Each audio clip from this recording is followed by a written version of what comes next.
Why recruits are quitting the armed forces in their droves, and why we are losing over 1,000 personnel per month. This is a news article released on the 24th of December 2024 by The Telegraph.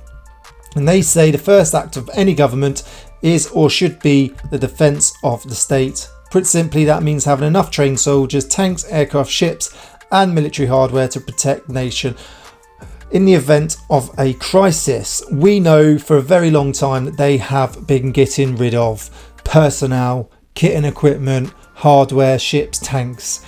We have decreased the numbers drastically, not just through redundancies, but also through so many voluntary withdrawals because personnel have either had enough or they just want to find something else. We will soon be equipped with 153 Challenger 3 tanks, slightly more than 134 owned by Switzerland, a neutral country that hasn't fought a war since 1847. We have been in pretty much every conflict around the world. We are constantly in and out of conflict. We need to have the personnel and equipment to sort of not only defend ourselves, but if we're going to be put into these conflicts, we need to have the correct kit and equipment. When I joined the army back in 2006, I believe there was around 100,000, maybe slightly less, regular personnel. We're now down to 72,000 regular personnel just in the British Army alone. The other issue is, on top of this worrying detail, is the fact that almost every single British Army infantry regiment is under strength. This is so true. When I was serving a few years ago, I believe one of the foot guard regiments was at around 45% manning. When a foot guard, household division foot guard regiment was deploying on operations or on exercise, they were constantly having to be backfilled with platoons from other battalions. They could not man an exercise or an operation because they're just so undermanned. Honestly, it's absolutely crazy. And it's their own fault. They've, the government and the heads of sheds have done this to our armed forces. This is the most worrying thing here. For the first time on record, there are now just 2 servicemen or women per 1,000 people in Britain. Some 15,119 left the armed forces in the year to October. Of these, 7,778 were counted as a voluntary outflow. So first of all, we're losing roughly 15,000 or more per year, which is an astonishing figure across all 3 services. Like I said, when you look at the numbers we currently have. The other worrying number is only 7,778 were counted as a voluntary outflow.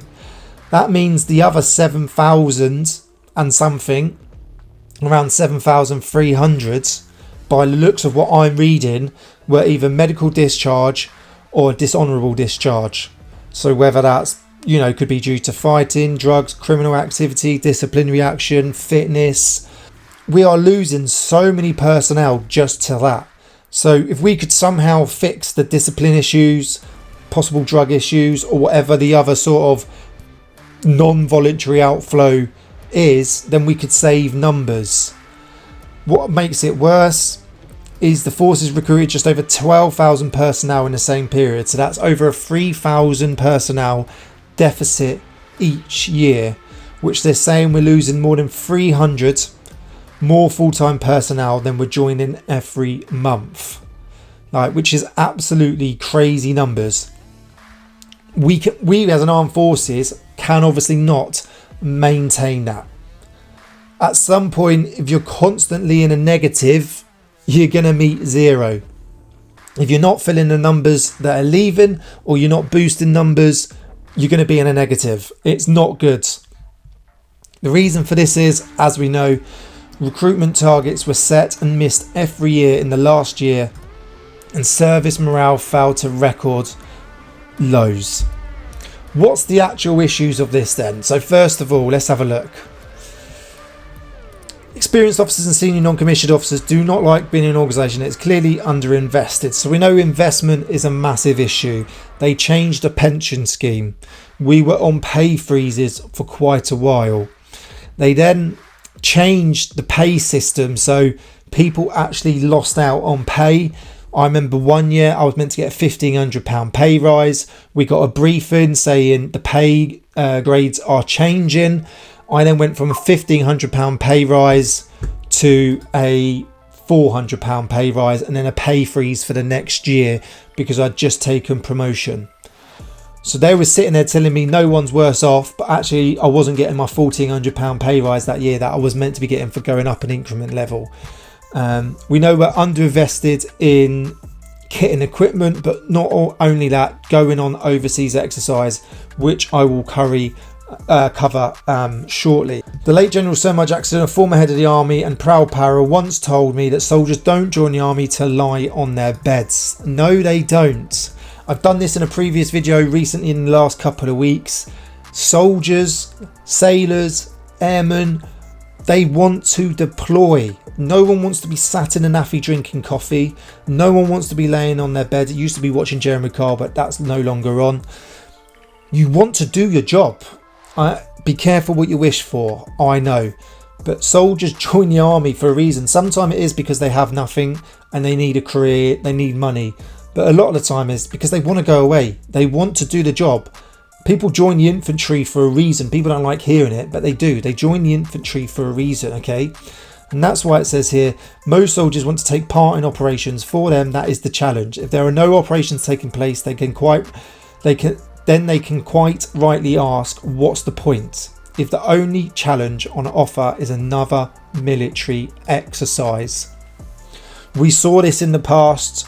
Numbers were dwindling before Afghan, Iraq kicked off. Numbers were boosted. People were joining the military again. Afghan and Iraq have died off, and now people are leaving because they're not doing anything. People are bored.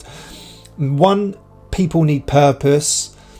And two, the majority of people that join the military are ones that want to be active. They want to be doing things. They want to be pushed physically and mentally. They want a challenge. And if you're joining some form of close combat troops, whether it is infantry, recce within the engineers, Royal Artillery, Royal Armoured Corps, you actually want to be doing your job. There's only so many times you can drive around Salisbury Plain, walk around Otterburn, go to Kenya, right? Shoot blanks, run around with your comms on with a mock enemy, or say you're in the artillery as a forward observer, moving forward, digging into an OP, looking out into the open dark, knowing absolutely nothing is there, doing your stag, living off about 2 hours sleep that night, waking up in the morning, filling in your OP, moving to the next location, firing onto battered tanks and armoured vehicles on Salisbury Plain. That night, patrolling to another OP, digging in, looking out into the dark, pitch black, knowing no enemies out there, reporting on nothing. There's only so many times you can do that. And also, they are starting to they were anyway when I was like getting ready to leave, underinvesting in exercises. We were getting less ammunition. Equipment was hard to get hold of sometimes. Equipment was falling apart. When I went to Oman, it was so boring. We didn't have enough ammunition. We didn't have the correct equipment to play enemy. So no one knew who was actually hitting who was, dying, who was winning. It was horrendous. But there's only so many times you can do that as well. I know people who were doing like Kenya's 5 years on the trot. Every year we were going Salisbury Plain, Otterburn, Salisbury Plain. Then you're going to Brecon, then Kenya. And then the next year you were just repeating it. Same thing again, same exercise. You get bored. There's only so many times you can do it. And the other thing is they're not offering anything decent anymore. So let's have a look at this. One former decorated SAS officer who had served in Northern Ireland, the Balkans, Iraq and Afghanistan told me not so long ago he joined the army because it was one of the few careers left that offered the chance of true adventure. Before adding, that was once the case, but I'm no longer sure that it still does. It wasn't that long ago that a career of the armed forces offered a chance of travel to different locations around the world. Anyone looking to spend a full career in the forces could expect to serve in Germany, Cyprus, Belize, Borneo, and up until 1997, the most exotic of all locations, Hong Kong. On top of this, there were numerous foreign exercises to the Middle East, Canada, United States and Europe, along with the opportunity of working as part of small training teams across Africa, such countries Kenya, Nigeria and Uganda. Don't get me wrong, you do get to travel, but it doesn't happen nowhere near as much. We had soldiers stationed in Germany and all around the world, and you were constantly travelling. Nowadays, you just get to travel around the UK. You might be able to go to France, Germany every now and then, and the odd sort of trip to Poland or United States. Depending on what unit you're in, you do get to travel a little bit more. But what I found, majority of units weren't really travelling that much. You maybe got one overseas exercise a year, and it was normally to the same location. Armoured Corps used to go to Canada all the time. Light Roll Troops used to go Kenya all the time. And then you get the odd jungle exercise. But they're nowhere near travelling as much as what you used to. You used to be travelling around all the time to loads of different countries. But now, because of budget cuts, don't have the aircraft, it just doesn't happen. Like, when there's no sense of adventure anymore. There used to be loads of adventure training throughout the year. You get to go down to Nuki, do surfing, kayaking, coastal steering, cliff diving, cliff jumping, and then you get to go on the piss. Then you could do hill walking up in the peaks, Snowdonia, and parachuting all the time. There was constantly adventure training, and the more my career went on, the less adventure training happened. Squadrons, batteries, companies wouldn't go away as much, regiments wouldn't go away as much. You've got to give them something. They're willing to do such a job for you, for protect their country, put their lives on the line, but the benefits are constantly taken away from them. It mentions in this article as well now is the housing issue. Housing is diabolical. So many houses are falling apart, full of mold.